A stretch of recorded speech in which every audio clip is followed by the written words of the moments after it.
설교 말씀 나누고, 그리고 저의 1년간의 이곳 치바로 이사 와서 사역했던 1년간의 어떤 상황들을 여러분하고 같이 한번 이야기해 보는 시간을 가지려고 합니다.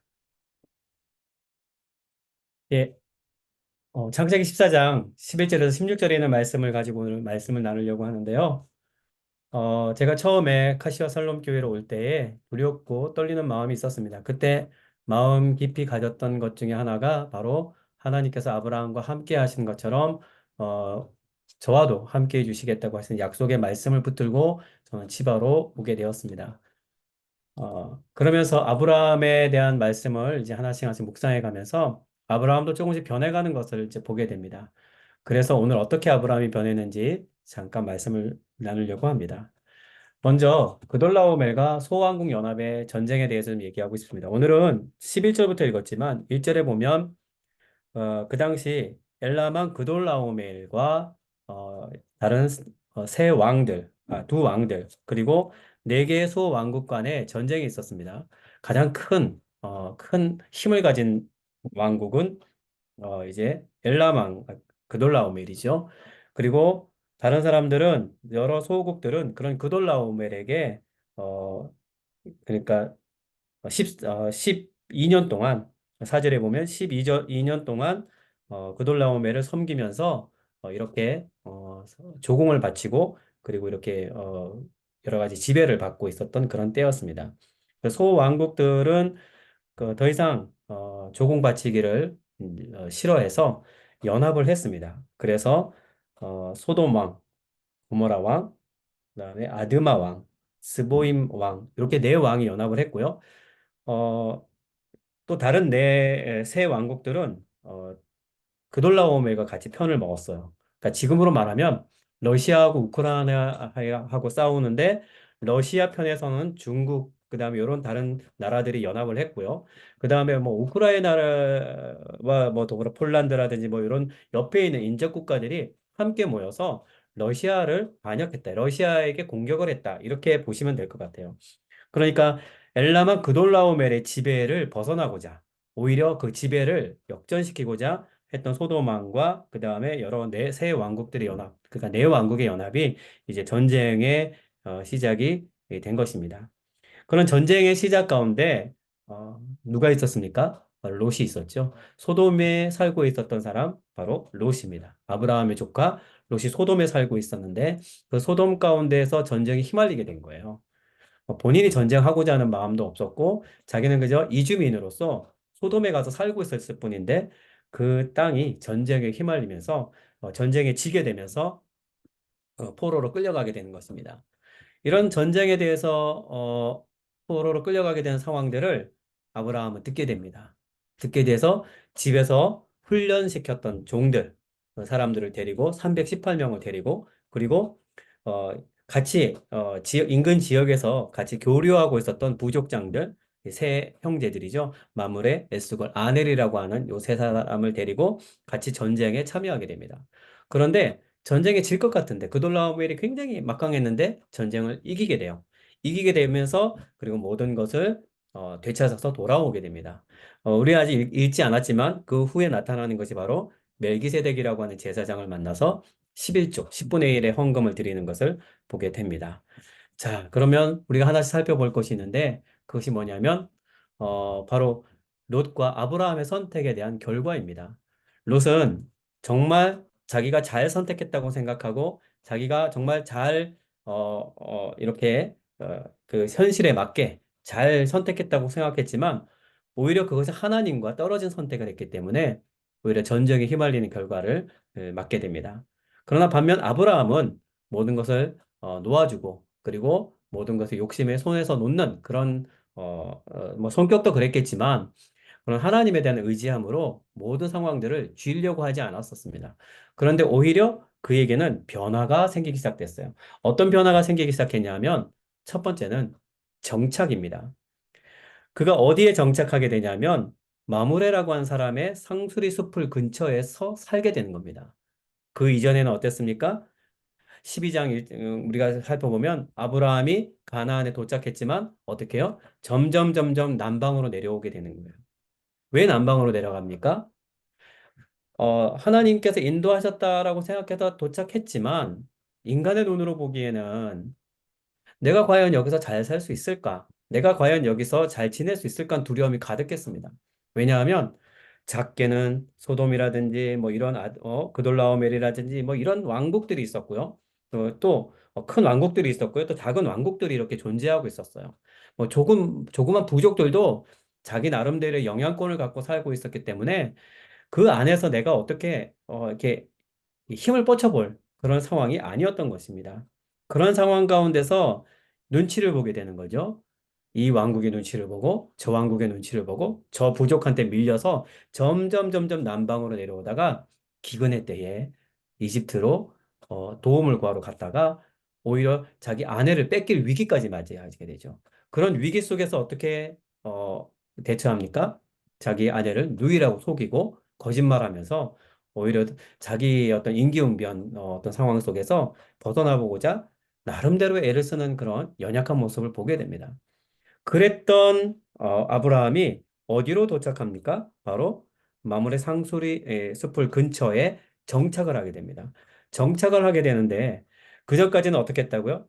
여기저기 또 돌아다니던 사람이 정착하면서 어떤 상황이 됐냐면 마물의 에스골, 아넬과 같은 옆에 부족들하고 교류할 정도로 동등한 힘을 갖게 돼요.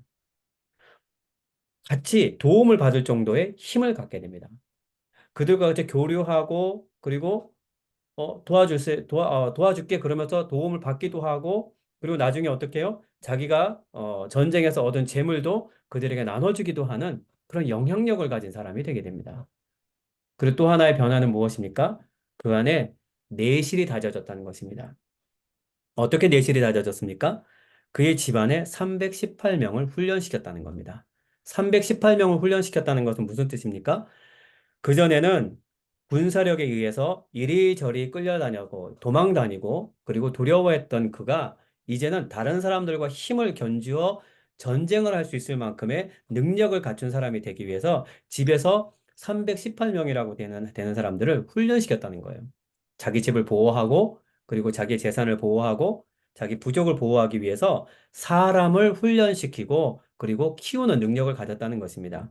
이 사람들은 단순히 종이나 뭐 보디가드라기보다는 그 집의 여러 가지 일을 맡아서 담당해 줄 사람. 그러니까 회사로 치면 사장이 부장이나 과장이나 계장이나 뭐 이런 사람들의 직급을 나눠줘서 회사가 운영될 수 있도록 힘과 권위를 주는 것처럼 자기 집안에 있었던 318명을 훈련시켰던 거예요. 그러니 이 게릴라 전 같은 전쟁 속에 들어가서 좋은 효과를 거둘 수가 있었던 것입니다. 그런데 이렇게 변화되고 그리고 성장할 수 있었던 이유는 무엇이겠습니까? 다른 것이 아니라 하나님과 함께 있기 때문입니다. 소돔이란 땅을 선택하면서 현실적인 선택을 할 때에도 그는 하나님에 대한 선택을 했습니다. 그리고 조카가 자기를 떠나보내며 놓아버리는 선택을 할 때에도 하나님이 항상 그에게 다가가서 위로를 해주셨습니다. 그리고 하나님과 함께하는 마음을 갖고자 항상 하나님을 향했습니다.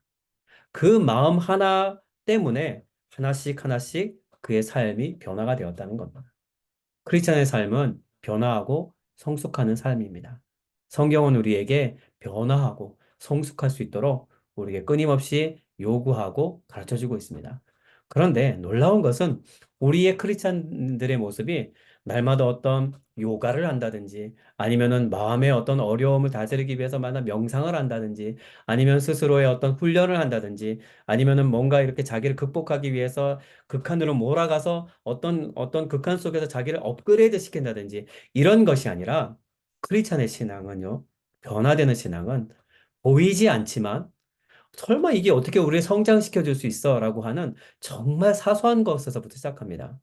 예배를 지키고요, 말씀을 읽고요, 하나님께 기도하고 그리고 하나님을 의지하고자 하는 그 마음이 우리도 모르는 사이에 매일매일 지속될 때마다 우리를 바꾸어 주시고 변화시켜 주신다는 겁니다. 물론 한 가지 중요한 포인트가 있습니다. 다른 것이 아니라 아브라함이 이렇게 변했지만 이것이 지속됐느냐? 그렇지 않습니다. 나중에 또 그는 자기 아내를 누이라고 속이는 그런 또 실수를 범하게 됩니다. 그런 여러 가지 실수를 범하면서 제가 하나님에 대한 신앙, 신뢰가 오르락 내리락 하게 됩니다. 어, 이스마엘, 그죠? 이스마엘이라는 아들도 낳게 되고, 그리고 여러 가지 잘못된 선택들을 많이 하게 되죠. 우리의 신앙도 마찬가지라고 생각합니다. 어느 순간 우리가 성장했다고 생각하지만, 또, 나락으로 떨어진 것 같은 선택을 할 때도 있고, 그리고 또 우리가 정말 옳았다는, 선택을 했을지라도, 때로는 어리석은 행동을 할 때도 있습니다. 그때마다 하나님께서는 너는 왜 그랬어라고 우리를 책망하지 않으십니다. 그때마다 다가와 주셔서 하나님은 오히려 그것을 보완해 주시고 챙겨 주십니다.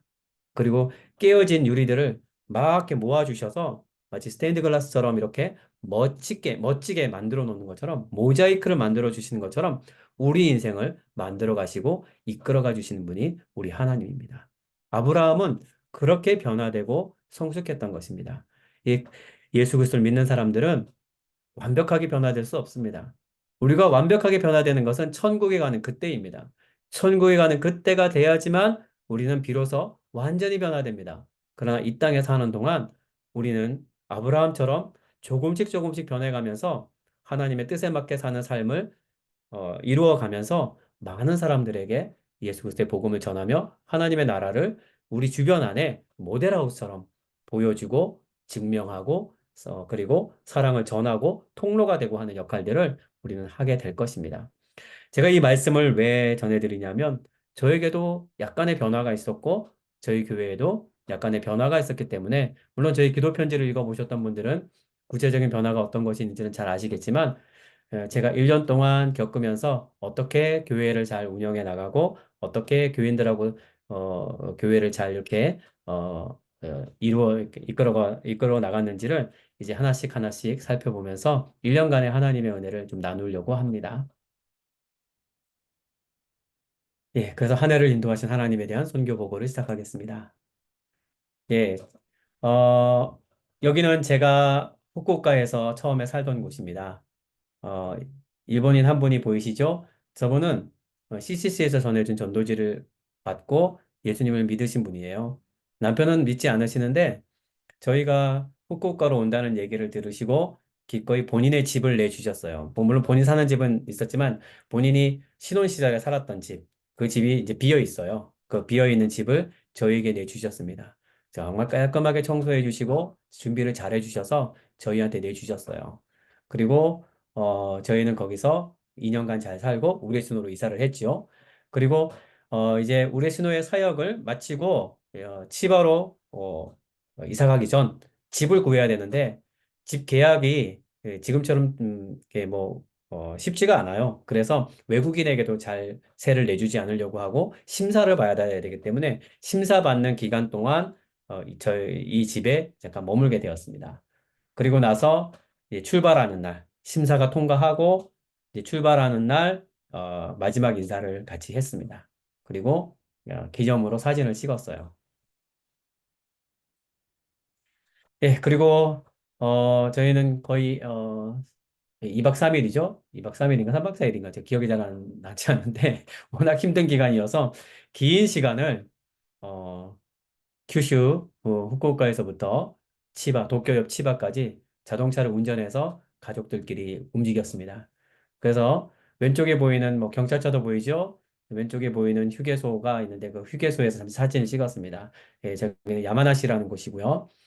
그리고 옆에는 시코쿠에 있는 한 호텔입니다. 그리고 후쿠야마라는 곳에서 이렇게 사진을 찍었어요. 이렇게 이동하면서 아이들과 같이 즐거운 시간을 보냈습니다. 그리고 예, 제 얼굴하고 제 아내 얼굴이 많이 초췌해져 있을 것입니다. 예, 드디어 치바에 도착해서 도착하자마자 집 앞에 있는 쇼핑몰에 있는 한국 식당에 갔습니다. 한국 식당에 가서 뭐 비빔밥과 불고기를 시켰어요.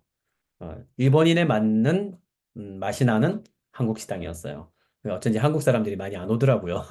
저희만 한국어를 얘기하면서 이렇게 식사를 했던 기억이 납니다. 그리고 나서 첫 하루가 시작이 됐고요. 그리고 카시아 살롬 교회로 부임을 하게 됩니다.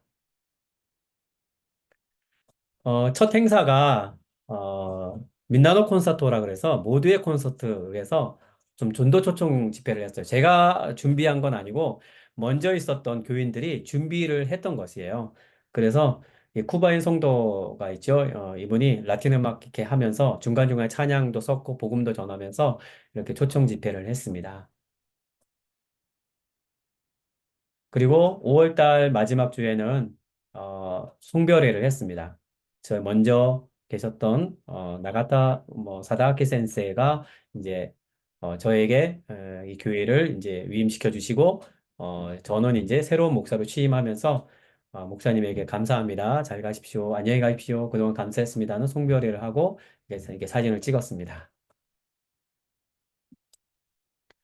예, 그리고 여름에는 저희가 저희 아이들 둘과 그다음에 각각 쿠바인이죠. 쿠바인의 자녀 두 명이 이렇게 있어서 네 명 아이들이 있는데 그 아이들과 함께 작지만 하루 성경학교를 했어요.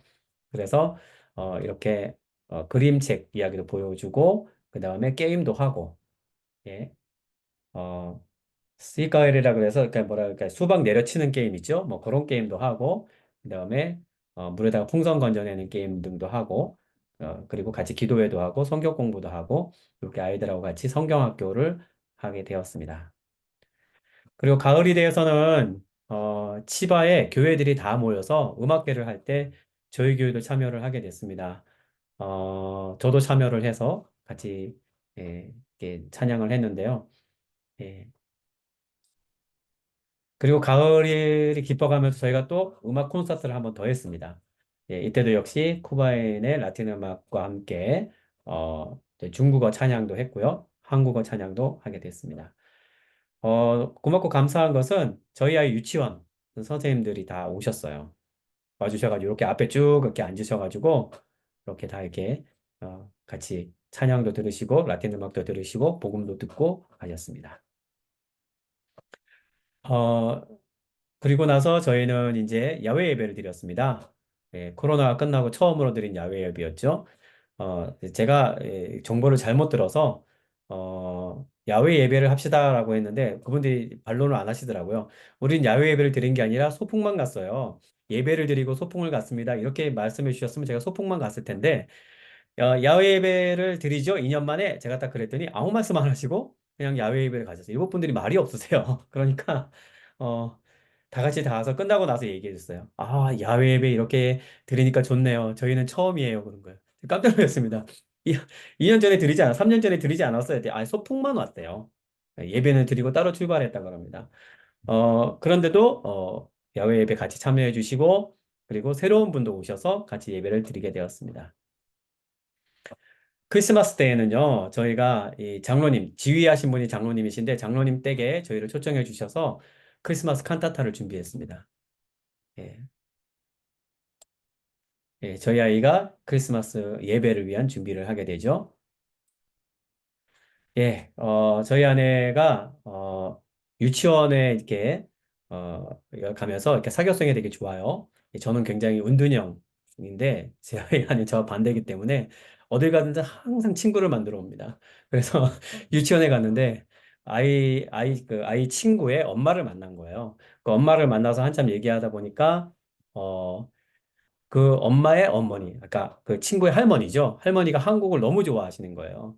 그래서 은퇴하시고, 수간호사를 은퇴하시고, 한국을 여러 번 갔다 오셨다는 거예요. 그리고 한국어 공부를 하고 싶다고 하셨어요. 그래서 같이 한국어로 말할 수 있는 사람이 있으면 좋겠는데, 마침 유치원에 저희 아내가 나타난 거죠. 그래서 부탁을 했어요. 그래서 한 달에 두 번 가서 이렇게 한글 강좌하고 같이 한글을 가르쳐 주면서 틈만 나면 이제 교회 얘기, 그 다음에 성경 얘기도 하고, 그다음에 우리는 목사예요. 그리고 저희 한 달 동안은, 한 달인가 두 달인가는 저희가 목사라는 얘기를 하지 않았습니다. 하지 않고, 그저 이렇게 교류하면서 직업이 뭐냐고 물어보지 않으시더라고요. 그래서, 나중에 저희가 얘기했죠. 저희는 한국에서 파견된 선교사 가정이고, 일본 교회에 목사 없는 곳을 찾아가서 목회를 하는 목사입니다. 크리스찬이에요. 라고 했더니 왠지 그럴 것 같았대요. 예, 그래서 지금은 자연스럽게 가정의 문제도 같이 기도하고 그런 사이입니다. 그래서 언젠가는 이 가정이 우리 교회를 나올 수 있겠구나라는 생각이 들어서 계속 기도하고 있습니다. 예. 예. 이 사진은 조금, 이제 여기서부터는 이제 저희가 앞에는 이제 저희 교회가 1년 동안 어떤 행사를 했던 것이고, 지금부터는 저희 교회를 찾아오신 분들에 대한 얘기인데요. 어, 우레시노에서 같이 예배를 드렸던, 한 집사님 같은 분이시죠? 일반 평신도 분이신데, 자기 자녀가 이 치바라는 곳에서, 도쿄라는 곳에서 이제 대학교를 다니게 돼서 마침 오게 되면서 저희 교회에 오신 거예요. 저희 교회 오시면서 같이 예배도 드리시면서 그 나가면 이제 기념사진을 찍었습니다. 근데 사진이 왜 이렇게 나왔느냐? 기념사진을 이쁘게 찍고 싶었지만 저희 아이 둘이서 싸움을 했기 때문에 네, 서로 싸우는 그 다툼이 있었기 때문에 더 이상 좋은 사진을 예, 찍을 수가 없었습니다.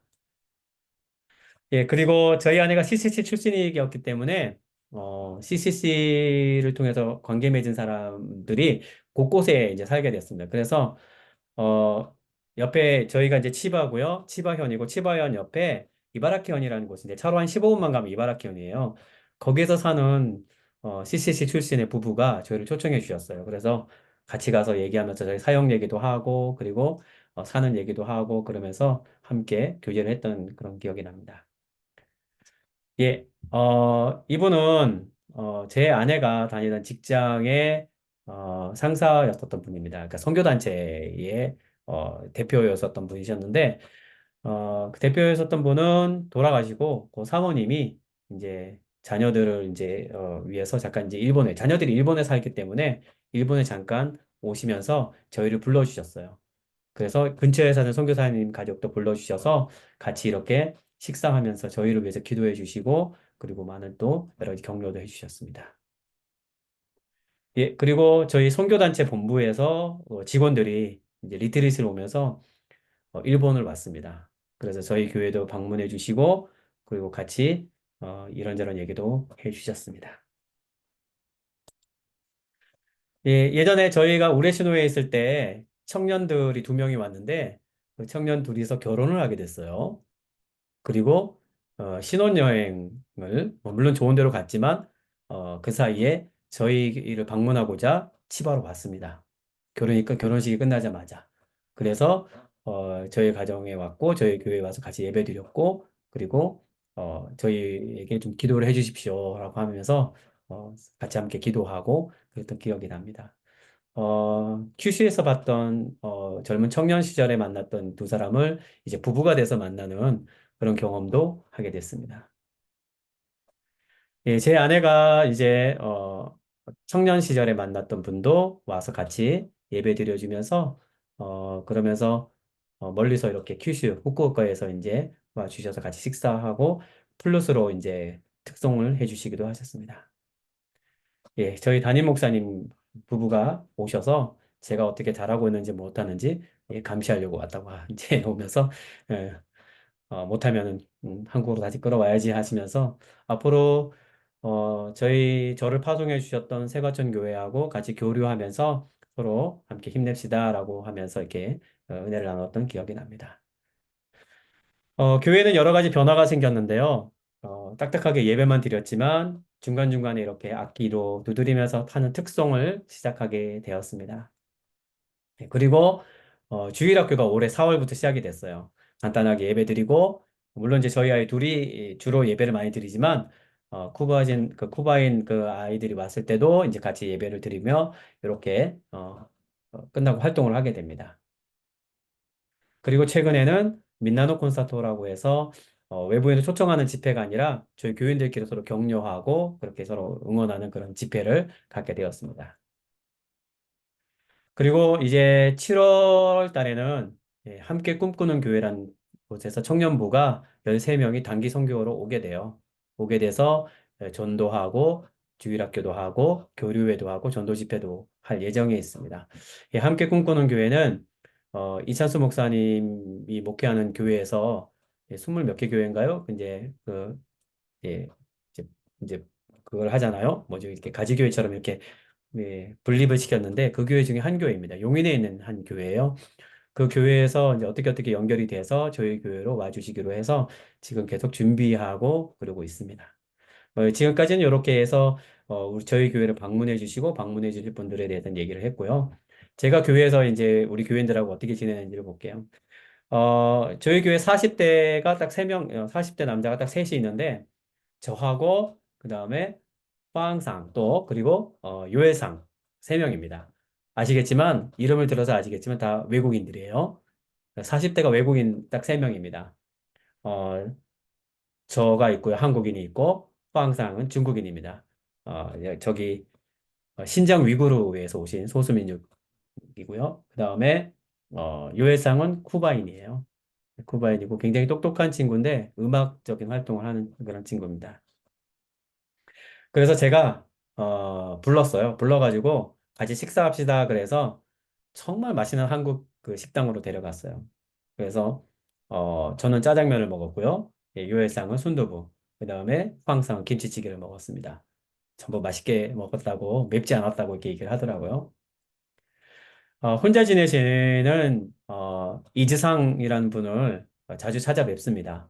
예, 혼자 계시기 때문에 무슨 일이 생기는지 또 어떤 일이 생기는지 이렇게 자주 찾아뵈서 이런저런 얘기를 합니다. 인생을 오래 사시고 그리고 또 일본에서 오래 사셨기 때문에 여러 가지 도움도 많이 받고요.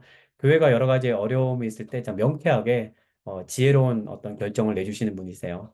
예, 처음 제가 가서 방문을 하고 그리고 이렇게 기도를 제가 드렸어요. 같이. 제가 기도를 하니까 본인 집에 방문한 목사가 제가 처음이라고 그러더라고요. 그리고 3년 전에 아내를 먼저 하늘나라로 보냈는데 이렇게 외로운 가운데서 이렇게 또 아이들까지 데리고 와서 같이 이렇게 북적북적하게 해서 진짜 고맙다고 그러면서 지금도 이렇게 같이 교제하고 있습니다. 예, 아까 파항상이죠. 예, 옆에 계신 일본인 키오카 상입니다. 두 사람은 신疆위구르, 티베트 쪽으로 선교를 갔다가 쫓겨났어요. 예, 쫓겨났습니다. 예, 몰래 몰래 다 전도를 하는데 예, 이분들은 대놓고 전도하다 쫓겨났습니다. 그러니까 갔다가 3개월 만에 쫓겨났나요? 그래서 공안이 불렀대요. 불러가지고 전도한 거 맞느냐? 전도한 거 아니라 그러면은 내가 풀어줄게. 그랬더니 난 전도한 거 맞다. 그래서 며칠 동안 감옥에 갇혀 있다가 그리고 나서 나와라 그래가지고 나왔더니 짐 싸고 너는 일본으로 가고 그 다음에 빵은 여기 남아 있어. 그렇게 했대요.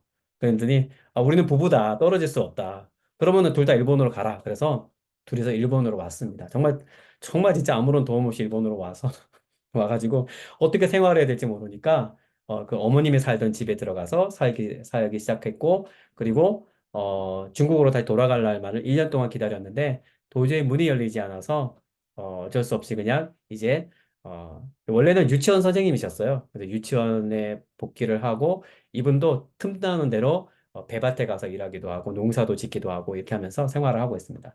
저희 가족을 초청했어요. 초청해 주셔서 중국 국수 만들어 주시고 이렇게 나오면서 같이 사진을 찍었습니다. 뭐 이렇게 교인들하고 같이 재미있게 잘 지내고 있습니다. 여기는 뭐 사진에 없지만 한국인 분도 계세요. 저는 그분이 한국인이라는 사실 나중에 알았습니다. 왜냐하면 20살 때, 19살이죠. 19살 때 일본인한테 시집에 와서 자녀를 기르면서 그러면서 어려운 시절들을 많이 보내셨더라고요. 그래서 그분이 또 저희 한국인들은 참 좋은 특성을 갖고 있어요. 이 좋은 건지 모르겠지만 목사에 대해서 끊임없이 잘 섬깁니다. 예. 목사님 식사하러 오시죠. 제가 밥 사겠습니다. 예, 일본 사람들은 목사를 섬길 줄 몰라 그러면서 데리고 와가지고 이렇게 식사도 대접해 주시고 이렇게 해주셨어요. 자, 저희 가정에 대한 얘기를 좀 하고요. 저희 아이는 시로바라 유치원, 백장미 유치원이죠. 백장미 유치원을 다니게 되었습니다. 여기 보시면 위에 노란색을 들고 있는 그게 본인이래요. 본인이 그린 그림이에요. 그림을 잘 그렸어요. 예, 그래서 너무너무 항상 애기인 것만 생길 줄 알았는데 어느덧 자기를 그릴 줄도 알고 표현할 줄도 아는 그런 유치원생이 되었어요. 어, 집에 처음으로 눈이 쌓였을 때 아이들이 나가서 신나게 놀았습니다. 그리고 올해 4월에 둘째 아이가 유치원에 입학하게 됐습니다. 예, 유치원에서 둘이서 이렇게 사이좋게 손을 붙잡고 나오는 모습입니다. 저희 아이들은 이렇게 잘 지내고 있고 저희들은 교회를 섬기고 그리고 아이들을 섬기느라고 매일매일 바쁜 날을 보내고 있습니다. 얼마 전에 6살 생일이 돼서 이렇게 같이 서로 축하해주는 시간을 가졌습니다. 자, 여기 가족 사진인데요. 사연이 있습니다. 지금부터 중요한 메시지를 좀 전달려고 합니다. 저희가 다 모자를 썼습니다. 그런데 이때가 언제였냐면 8월이었어요. 8월인데 모자를 쓰고 저희는 이제 교회로 가야 됩니다. 왜 그랬을까요? 차가 사고가 났기 때문에 그렇습니다. 보시면 알겠지만 이렇게 왼쪽에 보시면 찌그러져 있습니다. 그리고 범퍼를 제가 억지로 끼워놨어요. 예. 아내가 차를 몰고 나가다가 사고가 났어요. 골목길에서 그러니까 그러니까 뭐 이제 옆으로 오는 차랑 직진 차랑 이렇게 해서 부딪혔어요. 부딪혔는데 사고가 나서 나가서 보니까 우리 차는 굉장히 찌그러져 있었고 상대편 차는 범퍼라기보다 그 헤드라이트가 나가 있었습니다. 자, 그래서 보험 처리를 하려고 전화를 했는데 세상에나 아내가 보험에 가입이 안 돼 있었어요. 큐스에서 보험 가입할 때 그때 너무 후원금도 줬고 재정 상황이 좋지 않아서 나중에 아내를 가입시켜야지 해서 제가 아내를 가입시키는 걸 깜빡했어요. 난리가 났습니다. 상대편 헤드라이트 값만 해도 400만 원이 넘어간다고 그래요. 그걸 고스란히 물려주게 됐어요. 그러니까 우리 차 부서진 것과랑 그다음에 보험회사랑 같이 이제 보험회사가 못 해주니까 저랑 보험회사랑 얘기를 해야 되잖아요. 보험회사랑 얘기하면서 이제 하나씩 조율해 나가는데 이것저것 다 합쳐도 300만 원가량을 물어줘야 되는 거예요. 아, 그럼 목돈이 지금 어디 있습니까? 이제 이사 와서 아이들 유치원 보내고, 그 다음에 그 초기 비용 다 들고, 이 8월 달이 지나서 이제 너무 이게 어이가 없는 겁니다. 그래서, 야, 어떻게 이런 일이 벌어질 수 있나라고 매일매일 이제 전전긍긍하고 있을 때, 저희 차랑 부딪혔던 분이, 예, 저희 상황을 듣고는, 그러면 우리 거는 내가 자차로 해결할게. 너희는 너희가 해결해. 이렇게 해주셨어요. 그 무슨 얘기냐면 저희한테 본인 차 부서진 것들 받지 않겠다는 거였습니다. 너무너무 감사했어요. 너무너무 감사하고 그리고 제 차가 부서진 상황을 딱 이렇게 듣고는 교회에서 그동안 모아놨던 선교 기금이 있었대요. 그 기금을 저희한테 빌려주었어요. 그래서 지금의 차로 바꿨습니다. 지금의 차는 찍어둔 게 없어서 제가 보여드릴 수가 없네요. 지금의 차로 바꿨습니다. 마침 차검을 앞두고 있었어요. 일주일 되면 차량 검사라는 걸 해야 돼요. 한국에서 차량 검사하면 많아봤자 뭐 25만 원, 30만 원 정도 드는데 일본은 2년에 한 번씩 차량 검사를 하는데 많게는 300만 원 정도 가량이 듭니다. 그러니까 저희가 지금 500만 원 가량을 써야 되는 그런 상황에서 사고가 나서 상대방을 물어줘야 되는데 그 돈도 저희가 이렇게 물어주지 않게 됐고 차도 300만 원 가량을 이렇게 차량 검사비로 써야 되는 상황에서 교회에서 차를 바꿔줬기 때문에 차량 검사는 하지 않아도 되는 상황이 됐어요. 저희가 이런 상황을 겪으면서 한 가지 생각했습니다. 왜냐하면 어떤 상황이 되든지, 좋은 마음, 그리고 뭔가 하나님에 대한 의지하는 마음, 그리고 어떻게 되든지 간에 그것은 하나님의 뜻이 될 것이다라는 생각을 저희가 고민하면서 매일매일 같이 기도했습니다. 그러니까 차 사고 나신 분은 아시겠지만, 차 사고가 나면 심장이 벌렁벌렁거리잖아요. 막 그냥 어찌할 뻔 몰라가지고, 저도 옛날에 차 사고가 났을 때 며칠 밤은 잠을 못 잤습니다. 근데 저희 아내의 마음이 어떻겠습니까? 그 마음을 제가 매일같이 계속 손 붙잡고 기도해주고 괜찮을 거야 걱정하지 마 해주고 저희 아내도 이렇게 하루는 하나님의 도와주시니까 감사할 거야 하면서 기분이 업됐다가 다운됐다 업됐다가 다운됐다 뭐 그래도 사고가 났는데 그러면서 막 다운됐다가 이런 걸 반복하면서 그런 가운데서도 끊임없이 하나님에 대한 마음을 저희들 포기하지 않고 기도하였더니 그 기도에 대한 응답이 이렇게 이루어진 것을 저희가 볼 수가 있었습니다. 자, 이 건물은요, 저희가 새로 구입을 해야 할 건물입니다. 예, 일반 주택이고요, 중고주택이고, 이 주택을 구입하게 된 경위에 대해서 말씀을 드리면, 어, 1월 1일 날 회계 보고 하시는 집사님이 저희에게 얘기해 주셨어요. 예, 회의 때, 그 당회라 그러죠. 당회 때 장로님하고 저하고 당회를 구성하려고 그러면 이제 장로가 3명이 있어야 되는데 저하고 저희 교회 장로님, 그 다음에 목사도 장로니까요. 그리고 외부에 있는 장로님 초청해서 당회를 구성하고 업조보로 회계 집사님이 참가해서 같이 회의를 하는데 1년 동안은 어찌어찌 잘 버텼지만, 지난달부터 재정이, 이제 조금씩 조금씩 줄어들기 시작해서 올해 1월부터는 적자가 났습니다. 이렇게 되면 매달 빌딩을, 이게 저희가 빌딩 3층에서 이제 예비를 드리는데 렌트비를 더 이상 줄 수가 없는 상황이 됩니다. 이대로 6개월을 못 버티겠어요. 라고 이렇게 얘기를 해주시는 거예요. 그래서 어떻게 하면 좋을까라고 했을 때, 그때 당회에서 같이 얘기한 것이, 그러면 새로운 예배당을 한번 찾아보자. 구입할 수 있는지. 왜냐하면 10여 년간, 10몇 년간, 거의 20년 가까이죠. 모아놨던 돈이 있었습니다. 그 돈이 680만 엔이었어요. 그러니까 한국 돈으로 6,800만 원 정도가 모여 있었어요. 근데 구입을 하려고 하니까 6,800만 원 가지고는 턱도 없죠. 제가 여러 가지 부동산 사이트를 찾아보니까 이제 막 헐기 직전에 낡은 막 50년 된 막 그런 집들밖에 없는 거예요. 6,800만 원으로 살 수 있는 건물들이 리모델링만 해야 하는 그저 건물 그 자체만 사서 그냥 막 그냥 막 이렇게 무너지기 일보 직전에 지진 나면 없어지는 그런 건물들밖에 없었어요. 그래서 어떻게 하면 좋을까라고 고민을 하고 있을 때에 마침 이 얘기를 전해 들었던 저기 남해에 이제 70 되신 이 집사님 한 분이 저희 얘기를 들으시고, 작지만 보태달라고 600만 원을 보내주셨어요. 600만 원을 보내주셔서 저희가 그 돈을 교회에 헌금했습니다. 그래서, 이거면, 어떻게 보면 올 1년은 잘 버틸 수 있겠네요. 라고 이렇게, 하게 됐어요. 그 월세라든지 이런 것들에 대해서 이제 잘 운영을 하면. 그리고 나서 건물을 찾아봅시다. 이제 중고주택을 찾아봅시다. 라고 했어요. 왜냐하면 일반 빌딩을 찾으려니까 도저히 방법이 없고. 그리고 그럼 중고주택을 찾아봅시다. 라고 했을 때 조건이 있었어요. 왜냐하면 사람이 살아야 되는데, 그럼 저희가 지금 아파트에서 나와서 2층에서 목사관으로 저희가 살겠습니다. 하고 결정을 했습니다. 그리고 나서 찾으니까 있더라고요.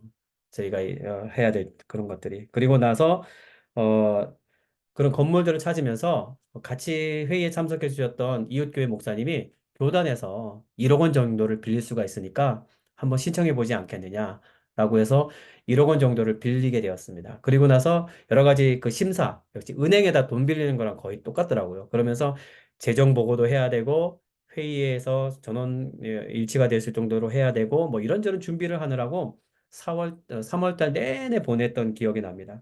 그리고 나서 교인들로부터 헌금과 교회채, 일본은 교회채라는 게 있더라고요. 일본 교인. 저도 몰랐었는데, 교인들에게 빌려서 10년 상환, 20년 상환 해가지고 이렇게 연차적으로 이렇게 갚는 그런 제도가 있어서 그 모든 것들 풀로 가동을 했습니다. 저희 교인들이 11명이었는데, 11명이 헌금한 돈이 2,400만 원이었고요. 그 다음에 교회채로 5년, 10년, 15년 상환하겠습니다. 무이자로 빌려주겠습니다 하고 했던 분들의 돈이 5,200만 원이었고요. 그리고 교단으로부터 정말 3월 달 내내 서류 준비해서 다 보내줬던 것이 1억 원이었습니다. 그래서 안에 내부에 뭐 완벽한 리모델링까지 못해도 이것저것 공사를 좀 하고 준비를 해서 들어갈 정도의 돈이 딱 마련이 되었습니다. 어, 이 11명의 이분들의 헌신, 그리고 이분들의 헌금이 되기까지 600만 원이란 돈을 저희에게 보내주셨던 그분의 어, 이런 헌신적인 마음이 그 열쇠가 되지 않았나 하는 생각을 가지게 됐습니다. 저는 이 상황을 보면서 제가 사람들을 독려하지는 않았거든요. 제가 사람들의 교회 건물을 새로 사자, 새로 예배당을 짓자, 예배당을 구하자, 이렇게 하지 않았습니다. 그런데 교인분들이 서로서로 이야기하면서 마음을 합쳐서 그러면 새로 건물을 구하고 목사관도 같이 구입을 하자라고 하는 결정을 해 주었어요. 이런 모든 것들을 보면서 하나님께서 이 교회를 인도하시려고 하시는구나라는 생각을 갖게 되었습니다. 단순히 돈이 모아졌기 때문이 아니고요. 사람들의 마음이 모아졌기 때문입니다. 제가 회계 집사님으로부터 그걸 받지 않았어요. 누가 얼마를 냈는지, 누가 얼마를 헌금했는지를 받지 않았습니다. 왜냐하면 그걸 받게 되면 사람을 보는 그 마음이 달라질 것 같아서 그랬어요. 근데 어, 제가 우연찮게 그 이름만 써 있는 것만 보게 됐어요. 제 거에 꽂아져 있더라고요. 그런 게. 원래 회계집사님한테 꽂아져야 될 것들이 제게 꽂아져 있어서 헌금하신 분들이 11명 전원이 다 헌금을 하시고 11명 전원이 다 헌신을 해주신 것을 제가 볼 수가 있었습니다. 어, 저에게 있어서는 올해 참으로 고맙고 감사한 일입니다. 그리고 지금도 이렇게 다 설명을 드릴 수 없지만 여러 가지 상황 속에서 지금 이 건물을 구입하기 위한 여러 가지 법인 등록을 위한 지금 절차가 진행되고 있고 그런 과정 중에 있습니다. 예, 이건 부동산을 통해서 이 건물을 견학을 갔던 날이에요. 견학을 가서 우리 교인들이 다 이렇게 사진을 찍어서, 뭐 여기 오지 못하신 분들은 나중에 또 다시 오셨지만, 그날 오셨던 분들은, 같이 기도했습니다. 이 교회 건물이 우리 교회 건물이 돼서 하나님께 예배드릴 수 있는 장소가 되게 해주십시오라고 기도하고, 그리고, 같이 사진을 찍었습니다. 그래, 사진을 찍어서 하나님께 기도드렸던 그 응답이 지금 조금씩 조금씩 이루어지고 있는 것 같습니다. 예. 여기까지가 제가 1년 동안 지냈던 얘기들을 제가 두서없이 사진을 통해서 설명을 해드렸는데 예, 많이 지루하셨을지 모르겠습니다. 그런데 저한테는요 하루하루가 정말 정말 고비고비였고요. 하루하루가 정말 이렇게 침이 마르는 순간들이었어요. 어떨 때는 돈이 모자라기도 했었고, 어떨 때는 법인으로 구입을 해야 되는 상황에서 요건이 맞지 않았고, 어떨 때는 모든 게 다 됐는데, 어떤 부분은 되지 않았기 때문에 그 부분은 취소를 해야 되는 부분도 있었고, 어떨 때는 교인들의 마음이 걱정되어서 여러 가지 상처되는 말도 있었습니다. 그렇지만 그런 상황 가운데 하나님이 나를 아브라함과 같이 성장시키시고 계시구나 하는 상황들을 말씀을 통해서 확인할 수가 있었습니다. 어, 제가 지금 살이 좀 많이 빠지고 제가 3월 달부터 서류 준비하고 교인들하고 같이 여러 가지 상황들을 이렇게 준비하느라고 지금 모형 탈모가 조금 생기긴 했거든요. 예, 그러면서 지금 매일같이 머리가 빠지고 있는데 그래도 하나님께서 건강을 해치지 않게 해주시고, 요것만이라도 이렇게 하게 해주셔서 감사하다, 이런 생각이 듭니다. 새로운 곳에 예배당에 들어가게 되면, 그곳에서 이웃들과 함께 같이 복음을 나누고, 많은 사람들에게 이 교회가 하나님이 전하는 복음의 통로가 되기를 지금 소망하고, 모든 교인들이 바라고 있습니다. 하나님이 어떻게 우리를 또 변화시켜 주실지 모르겠고요. 또 저에게서 또 어떤 어려움이 닥칠지는 모르겠습니다.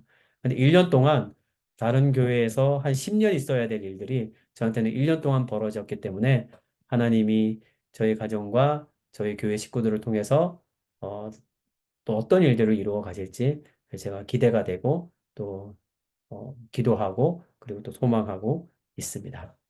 네. 저한테는 큰 은혜가 됐는데, 예, 남의 교회 건물 구한 얘기, 구입한 얘기가 무슨 은혜가 될까라는 생각을 좀 하게 되는데요. 음, 그렇습니다. 교회가 건물을 구입하고 제가 차를 새로 바꾸고 하는 일은 그저 일상생활 속에 그냥 벌어질 수 있는 일이지만 그 과정 가운데 저희가 했던 기도들, 그리고 저희가 하나님 앞에 이렇게 막 쏟아내었던 어떤 마음들은 아마 아브라함이 마므레가 살고 있었던 상수리나무 숲을 근처에 정착하면서 스스로 내실을 다지고 그리고 전쟁에 나가 승리할 수 있을 정도의 힘을 길렀던 변화처럼 저에게도 그렇게 변화가 생기는 것 같은 그런 하나님의 은혜가 아니었나 하는 생각을 하게 됩니다. 네, 잠시 기도하겠습니다. 하나님 아버지 감사합니다. 하나님께서 저를 선교사로 세워주시고 하나님 또 일본이란 땅에 복음을 전하게 해주셔서 감사합니다. 교회 안에 여러 가지 행사도 가능하게 해주셨고, 그리고 교인들의 마음도 하나가 되게 해주셨고, 그리고 저에게 있어서는 참 뜻깊은 1년을 보낼 수 있게 해주셨습니다. 이 모든 것이 가능했던 것은 히스 교회가 함께 기도해 주시고, 저희 교회를 위해서 마음을 쏟아주셨기 때문입니다. 하나님께서 좋은 교회를 붙여주셔서 항상 저희를 위해 기도하게 해주신 것에 대해서 선교사로서 늘 감사하고 교회를 위해 기도하고 있습니다. 오늘도 제가 이렇게 히스교회에서 설교를 한다고 교인들에게 알리고 이렇게 올 때에도 저희 교인들은 그 교회를 기억하고 기도하고 있습니다. 하나님 아버지, 우리가 어디 있든지 간에 하나님이 세우신 주의 종으로서의 일들을 감당할 때 하나님이 세우신 이 땅에 천국 시민으로서의 삶을 살아갈 때 하나님 낯설고 어렵고 괴롭고 힘든 상황 속에서도 하나님을 바라보고자 하는 믿음으로 한 걸음 한 걸음을 내딛는다면 아브라함과 같은 작지만 큰 변화 그리고 내면 안에 성장이 있을 줄로 믿습니다. 혹시 마음속에 어려움을 겪고 변화의 과정 가운데 있는 성도분들이 계시다면 하나님께서 격려해 주시고 축복해 주시고 인도하여 주시옵소서. 지금 또 우리 히스교회의 또 백준규 목사님 그 가정도 주님께서 축복하여 주시고 하나님의 인도하심을 허락하여 주시옵소서. 그 모든 설교와 말씀과 기도 가운데 하나님의 능력이 나타날 수 있도록 인도하여 주시옵소서. 감사드리며 예수님의 이름으로 기도드립니다. 아멘.